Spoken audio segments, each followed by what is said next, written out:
Bienvenue à vous si vous nous retrouvez sur TV Vendée. Nous sommes jeudi le 20 avril, c'est le matin et il est encore temps de faire le point sur l'actu 100% Vendée de ce jour, de ce presque début de fin de semaine, pourrons-nous dire.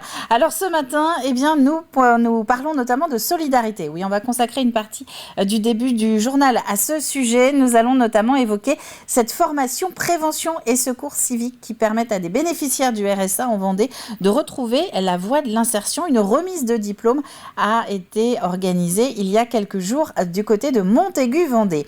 Nous avons cette initiative aussi sur le site de Biotopia à Notre-Dame-de-Mont. Elle a permis à tous, le temps d'un week-end, d'accéder à une vraie forêt. Et quand on est en fauteuil ou malvoyant, ce n'est pas si simple que ça. C'est ce que vous pourrez découvrir dans le reportage. Nous avons aussi Génération Basket qui va à la rencontre des jeunes lyonnais qui veulent s'initier gratuitement au basket grâce aux bénévoles du Basket Club lyonnais. Dans les chroniques, un petit détour sur la pelouse. Oui, un retour avec le Stade Rochelais qui était en entraînement à La Roche-sur-Yon il y a quelques jours. Et alors, heureusement que le Stade Rochelais ne cherchait pas à le faire discrètement parce que l'opération a quand même attiré plus de 2000 personnes dans les tribunes.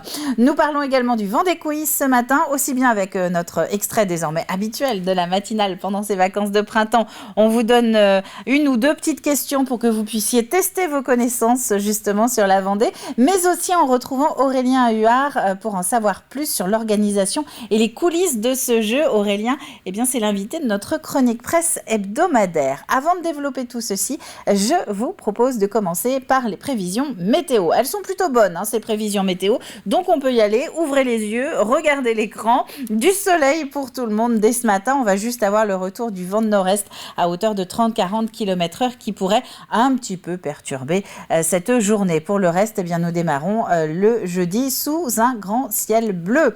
Des conditions stables et des températures qu'on détaillera à la fin du journal. Cet après-midi, c'est exactement le même programme. Quasiment le même emplacement pour les nuages aussi.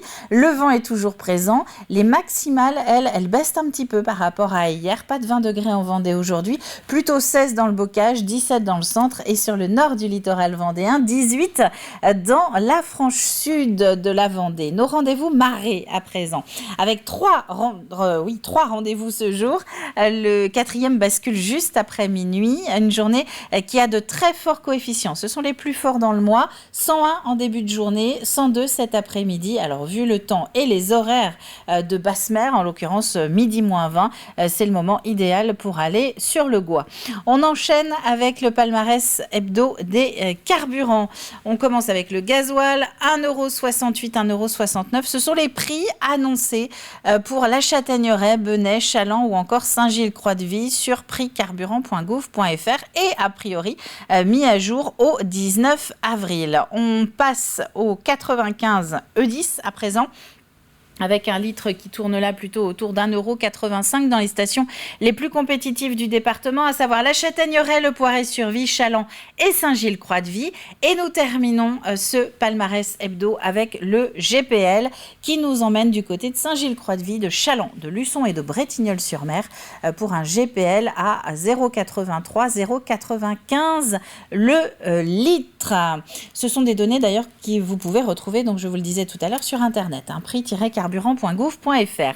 La carte des marchés avec les rendez-vous du jeudi que vous retrouvez également à l'écran, qui sont disponibles sur tvvendée.fr. Rubrique Info Vendée, on peut évoquer Pouzauges, Saint-Mémin, Menon-Blaye si vous êtes vraiment dans l'est de la Vendée le jeudi pour aller à la rencontre des producteurs locaux, et à l'opposé Saint-Hilaire-de-Riez, Givran ou encore Bretignolles-sur-Mer. Du côté de l'éphéméride, souhaitons une bonne fête aux Odettes, aux Othello et aux Îles-de-Gonde. C'est la journée mondiale des adjoints administratifs et des secrétaires. Alors surtout, n'oubliez pas de leur souhaiter une bonne fête. Un petit dicton à la Sainte-Odette, la pâquerette occupe la vedette, et un coucher de soleil qui n'est pas prévu avant 21 h aujourd'hui en Vendée. On passe au journal.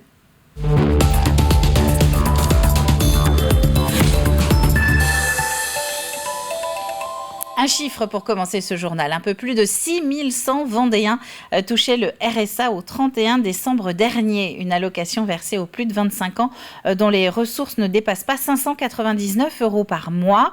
Un revenu de solidarité active accompagné d'un programme de réinsertion pour permettre également de s'en sortir. Et dans le cadre de ce programme, une trentaine de personnes viennent justement de recevoir à Montaigu-Vendée leur diplôme prévention et secours civique de niveau 1. C'est une certification qui peut ensuite être valorisée dans la recherche d'un nouvel emploi et qui a été encadrée par les sapeurs-pompiers de Vendée.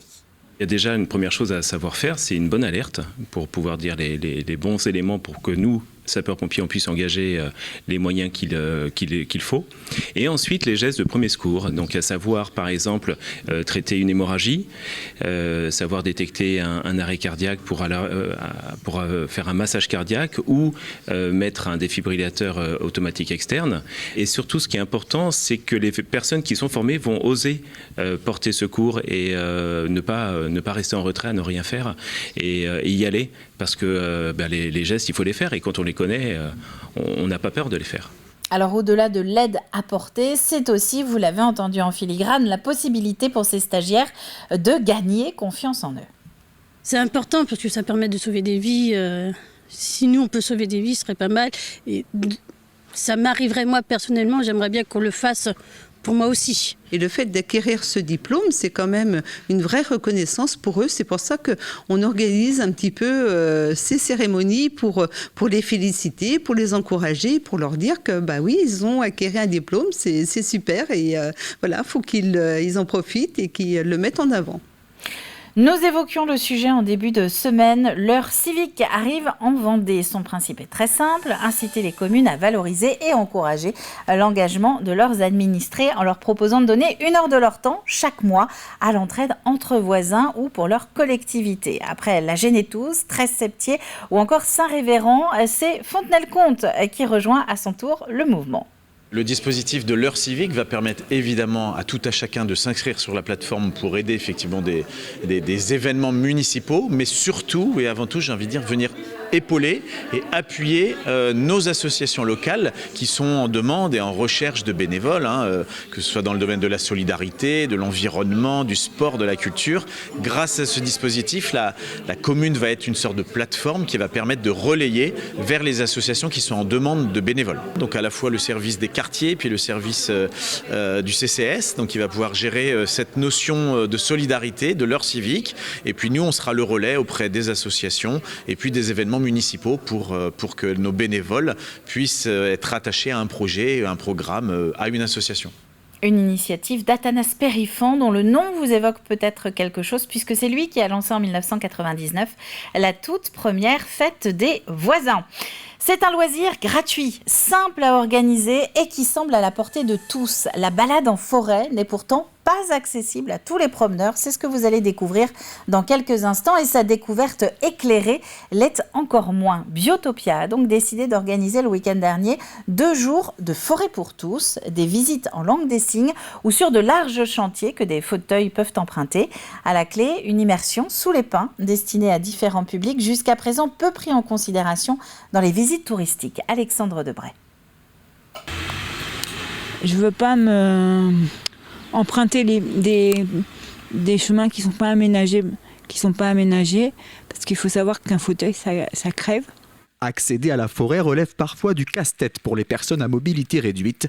Avec les racines, les pommes de pin ou comme ici en bord de mer, le sable, difficile de rentrer profondément dans les espaces boisés. On peut quand même aller dans la forêt, mais après on ne peut pas aller dans les pistes faites pour les randonnées pédestres, etc. Les pistes cyclables deviennent une voie privilégiée, mais pas question pour les personnes à mobilité réduite d'imposer des aménagements partout en forêt. On est à l'abri du vent, on est quand même en contact avec la forêt. On peut entendre les oiseaux chanter. Je comprends parce qu'on ne peut pas tout faire non plus pour les handicapés. La nature, c'est sauvage. Il ne faut pas tout bétonner non plus. Du côté de ce public, le problème est tout autre. Atteints de surdité, il n'est pas toujours facile pour eux de se familiariser avec ce qui nous entoure. Dans cet atelier, par exemple, une initiation à la sylvothérapie est proposée en langue des signes. Les curieux sont très heureux de profiter de cette opportunité.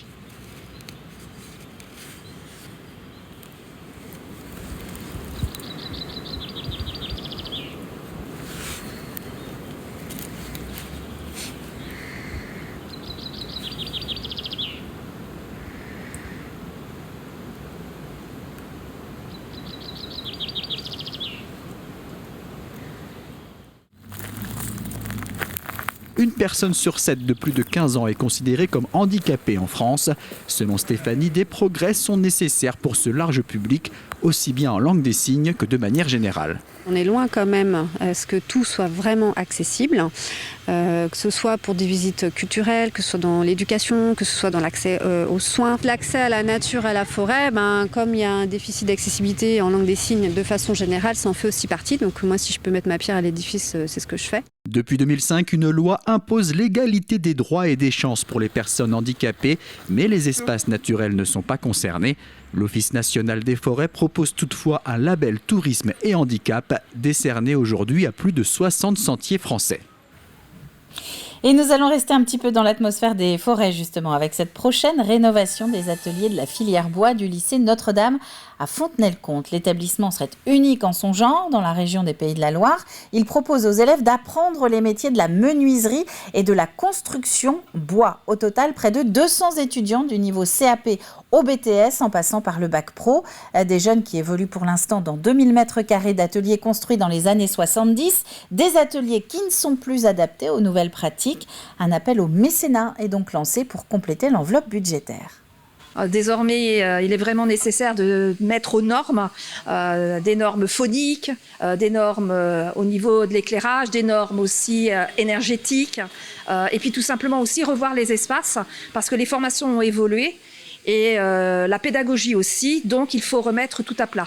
Donc il n'y a pas d'agrandissement à proprement dit, mais de réaménagement en tenant compte des nouvelles normes, de manière à pouvoir travailler dans de bonnes conditions, et puis aussi de mettre en valeur les métiers pour lesquels on travaille. Un lieu qui donne envie, c'est un lieu aussi qui promeut les métiers qui vont avec. Et donc un jeune qui rentre en CAP ou en bac pro et qui poursuivra en BTS, se trouve dans des bonnes conditions. Et si tout va bien, les travaux des ateliers bois de ce lycée Notre-Dame à Fontenay-le-Comte seront lancés courant septembre prochain. Du sport à présent avec du basket pour commencer et la défaite des Tigresses de La Roche-sur-Yon qui se sont inclinées 74-69 hier à Tarbes. Le sort de cette saison, écrivait hier soir dans la foulée le club sur sa page Facebook, se jouera donc lors de la dernière journée de championnat, à savoir mardi prochain, le 25 avril. Alors ça, c'était pour la saison régulière de la Ligue féminine en basket, mais sur d'autres parquets de La Roche-sur-Yon, il y a aussi la relève qui est en train de se préparer. L'opération s'appelle Génération Basket, c'est la 6e édition du nom et elle propose aux plus jeunes de s'initier au dribble, au panier, voire de se perfectionner pour ceux qui sont déjà des habitués. Alexandre Lenaour. 1, 2, 3, soleil. Des basketteurs et basketteuses en herbe sur le parquet de la salle Alain Godel, le temps des vacances. Jeux ludiques et petits matchs au programme, certains sont déjà des initiés, pour d'autres, c'est un premier contact avec le basket. Exemple typique, 1, 2, 3 soleil pour apprendre à dribbler, s'arrêter. Et ça leur permet, eux, sans s'en rendre compte, en fait, de commencer à avoir les bases. Et puis pour les initiés, par exemple, on leur demande de dribbler avec la main faible pour qu'ils continuent à progresser.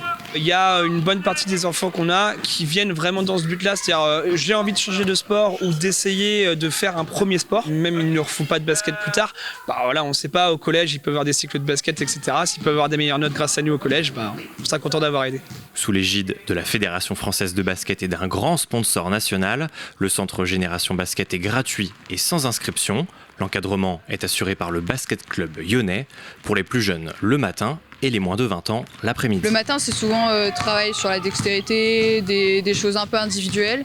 Et après, on passe vite sur des petits jeux ludiques pour leur apprendre ludiquement le basket. Et ensuite, on passe sur des matchs. C'est toujours agréable pour eux. Le but, c'est de leur transmettre une passion et de leur faire aimer le basket, tout simplement. Et s'ils peuvent après intégrer le club par la suite, c'est toujours bien pour nous et pour le club. Parmi les sportifs du jour, Ellie vient pour la 2e année, mais pratique le judo le reste du temps. Ce que j'aime bien, c'est venir et puis pour jouer, quoi. Parce que sinon, il n'y a pas vraiment beaucoup d'endroits pour jouer. Aloïs, lui, en est déjà à sa 5e année de basket. Je viens progresser et m'amuser. Comme on le faisait à l'école, et puis mon copain aussi, il en faisait, et bien moi, ça m'a donné envie. On peut jouer en équipe, collectivement, et on peut se faire des amis. Rendez-vous désormais au mois d'août pour le prochain centre Génération Basket à La Roche-sur-Yon, l'occasion de peaufiner encore un peu plus son basket ou de définitivement l'adopter en vue de la rentrée 2023. CGB Et d'ici cet été, le centre Génération Basket, c'est donc jusqu'à demain pour les 6-20 ans. C'est gratuit, c'est sans inscription et ça se passe à salle Godel à La Roche-sur-Yon. Et puis du sport encore, mais cette fois-ci du côté de l'Ermenau. C'était la semaine dernière avec 4 classes de Mouzeuil-Saint-Martin, Fontenay-le-Comte et Dauchet-sur-Vendée qui se sont frottées aux valeurs des Jeux Olympiques. La communauté de communes de Fontenay est membre de Vendée Terre de Sport depuis septembre dernier. L'idée, c'est de faire découvrir et de commencer à mettre le pied à l'étrier à nos jeunes à propos des Jeux Olympiques de 2024. C'est un événement important pour nous. On est fiers d'avoir adhéré au SDOS pour les Jeux 2024 et de pouvoir en faire profiter nos jeunes. Au niveau des activités sportives, ils ont déjà beaucoup de connaissances. Ils connaissent les activités, notamment les Paralympiques. Ils nous surprennent des fois sur leurs connaissances. Sur les valeurs olympiques, par contre, on arrive un petit peu à les piéger, mais très vite, on les ramène à ce qu'ils vivent au quotidien dans leur école. Les valeurs de l'olympisme, c'est le faire du meilleur de soi-même, c'est l'amitié, c'est le respect, c'est la solidarité. Donc on rappelle ces bases-là. Et nous passons quant à nous maintenant aux températures de ce jeudi matin avec une matinée plutôt ensoleillée en Vendée et des températures qui n'atteindront pas évidemment les 20 degrés d'hier après-midi mais qui seront quand même comprises entre 8 et 10 degrés pour ces premières heures de la journée. C'est la fin du flash, on va passer maintenant à la deuxième partie de la matinale, un petit peu plus mag, on va parler rugby, Vendée Quiz et de notre jeu.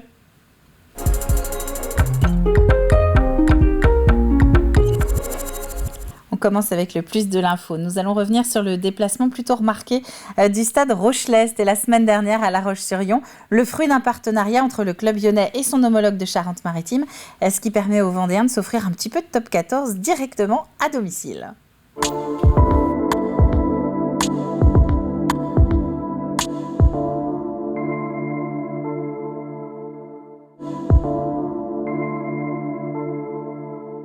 C'est assez fou, c'est assez exceptionnel de pouvoir accueillir aujourd'hui le Stade Rochelais et puis surtout autant de monde autour de ça qui puissent voir en fait leurs idoles, les joueurs professionnels, c'est assez exceptionnel. On est tous fiers aujourd'hui au sein du club et au sein de la ville. Et quand ils sont venus présenter le Stade Rochelais la Coupe d'Europe au mois d'octobre, il y avait une petite frustration, en fait il n'y avait pas de joueurs et on s'est lancé un pari en disant et si on faisait venir l'équipe pour un entraînement. Eh bien, pari tenu, La Rochelle a tenu sa promesse et aujourd'hui ils sont tous là. Ça fait 7 ans qu'on est partenaire de La Rochelle, on fait des échanges pédagogiques, des échanges sportifs et si on pouvait grandir ensemble et à leur côté, ça serait génial.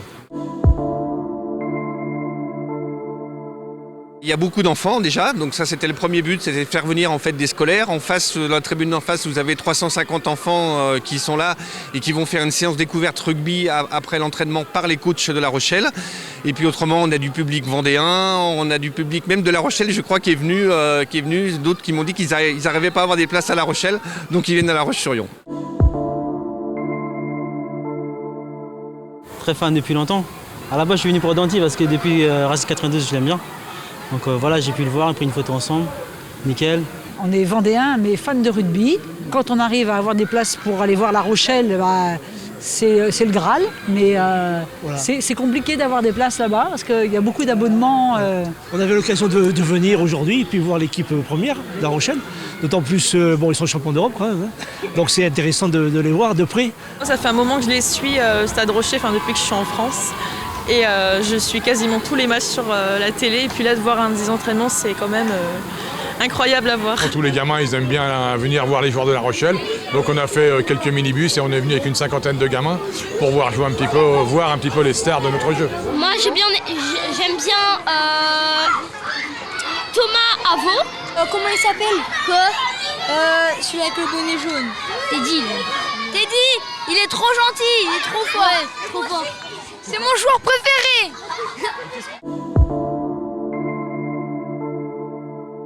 Le sport est un moyen, et le rugby en particulier, un moyen énorme d'éducation de notre jeunesse. Et ma foi, venir ici à La Roche-sur-Yon, c'était quelque chose d'important pour nous. Je crois que chacun peut aider l'autre à sa manière. Et puis pour nos joueurs, de venir voir aussi ce que c'est qu'un club amateur avec des bénévoles comme au service du rugby. Je crois que c'est important de savoir d'où on peut venir. Et le Stade Rochelet, il n'y a pas si longtemps que ça, c'était un La Roche-sur-Yon quelque part. Le Stade Rochelet qui est actuellement en tête de sa poule en Coupe d'Europe de rugby et deuxième du top 14 entre Toulouse le leader et le Stade Français qui est troisième. C'est tout ce qu'on peut souhaiter pour nos rugbymen lyonnais. Il est temps maintenant de retrouver notre chronique presse.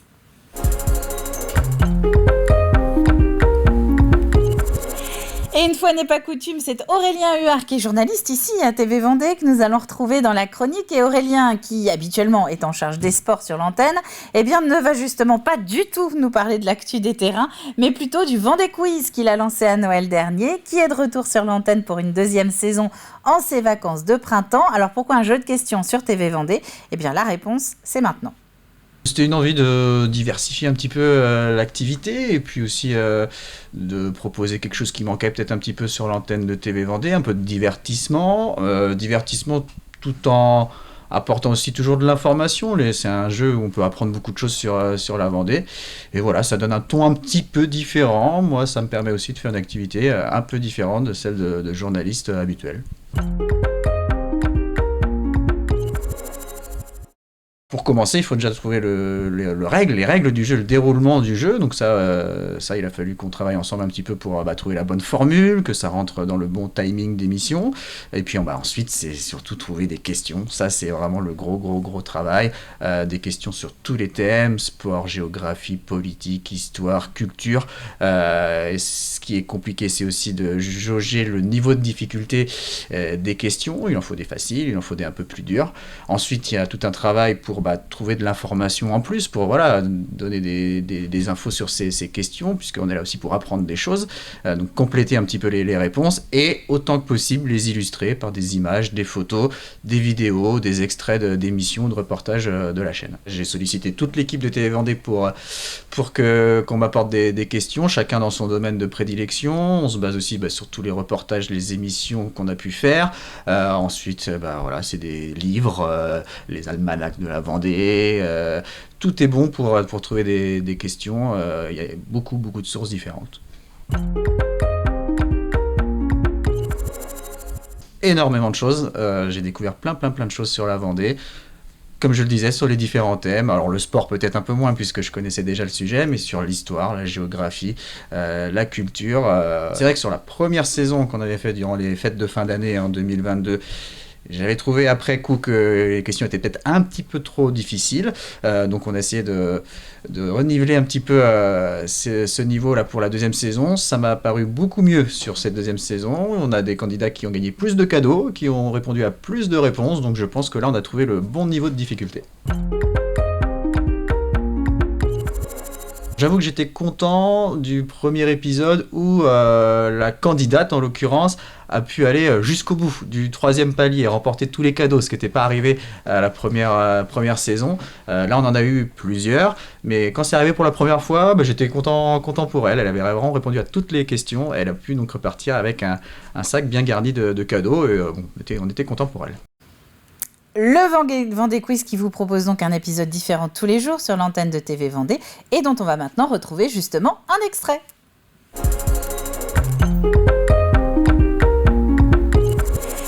Une petite question en compagnie de Stéphane et Alexandra. Ce sont les concurrents du jour derrière le buzzer d'Aurélien. Voici la question.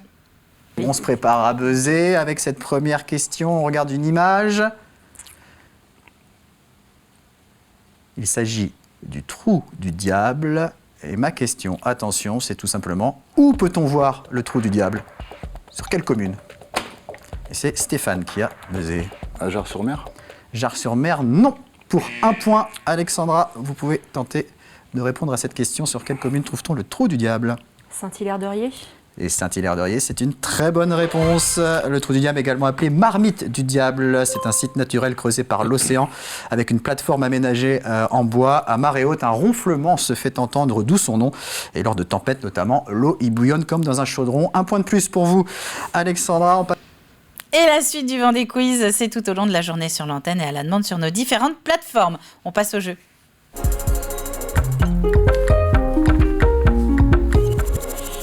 Quel est le thème de la nouvelle expo temporaire du centre minier de Fémoreau. Il vous reste maintenant 24 heures pour envoyer votre réponse sur tvvendée.fr. J'ajoute le petit indice du jeudi, nous ne sommes pas au fond de la mine, avec le thème de cette exposition qui est actuellement visible au centre minier. À la clé, 2 gagnants qui repartiront chacun avec 2 places pour le film de leur choix au Cinéville de La Roche-sur-Yon. Et c'est la fin de cette matinale. On va se retrouver maintenant demain à 7h en direct sur TV Vendée. D'ici là, je vous souhaite à tous un très très bon jeudi et à demain.